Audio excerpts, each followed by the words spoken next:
মেসির আর্জেন্টিনা কিছু করলেই যেন চোখ বন্ধ করে থাকেন ম্যাচ রেফারি, কিংবা বিপক্ষ দল কোনো বড় প্রতিবাদ জানালে হয়তোবা সতর্কতা করেই ছেড়ে দেন তাদের। অস্ট্রিয়ার বিপক্ষে জোড়া গোল করে লিওনেল মেসি বিশ্বকাপের ইতিহাসের সর্বোচ্চ গোলের তালিকার শীর্ষে অবস্থান করছেন। তবে সেই ম্যাচে করা তার প্রথম গোলটিকে ঘিরেই শুরু হয়েছে তুমুল সমালোচনা, কারণ সেই গোল নাকি এক ফাউলের ফসল, এমনটাই অভিযোগ অনেকের। তাদের দাবি, অস্ট্রিয়ার ডিফেন্ডার জাভেরস্লাগারকে ফাউল করে তার কাছ থেকে বল পেয়েছিলেন অ্যালেক্সিস ম্যাকঅলিস্টার। তিনি পাস বাড়ান মেসিকে, আর লিওনেল মেসি বল বাড়ান ফাকুন্দা মেদিনাকে।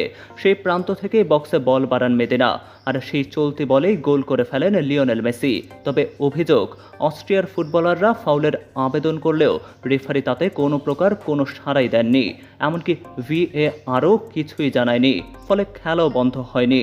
আর এই প্রসঙ্গে ম্যানচেস্টার ইউনাইটেড ও ডেনমার্কের প্রাক্তন গোলরক্ষক পিটার স্কিমিশেল বলেন, ম্যাকঅলিস্টার পরিষ্কার ফাউল করেছিলেন।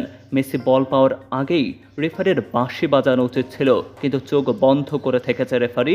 মেসি ও আর্জেন্টিনাকে চরম সুবিধা দেয়া হচ্ছে। এর আগে আলজেরিয়ার ম্যাচে মেসির একটি ফাউলকে ঘিরেও বিতর্ক হয়েছে। আলজেরিয়ার অধিনায়ক আইসা মেন্ডিকে পেছন থেকে ফাউল করেন মেসি। রেফারি ফাউল দিলেও মেসিকে কোনো প্রকার কোনো কার্ডই দেখাননি তিনি। অনেকেরই দাবি মেসিকে লাল কার্ড দেখানো উচিত ছিল। এই বিষয়ে ফিফায় অভিযোগও করেছে আলজেরিয়া।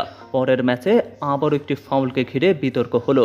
মেসির সামর্থ্য নিয়ে কারোই কোনো প্রশ্ন নেই, তবে আর্জেন্টিনার ম্যাচে রেফারিদের এই বিতর্কিত সিদ্ধান্তগুলো যেন একটা বড় প্রশ্নচিহ্ন রেখেই যায়। তাছাড়া অস্ট্রিয়ার সেই ম্যাচে আরও একটি ফাউল করেছিলেন আর্জেন্টাইন স্ট্রাইকার লাউতারো মার্টিনেজ।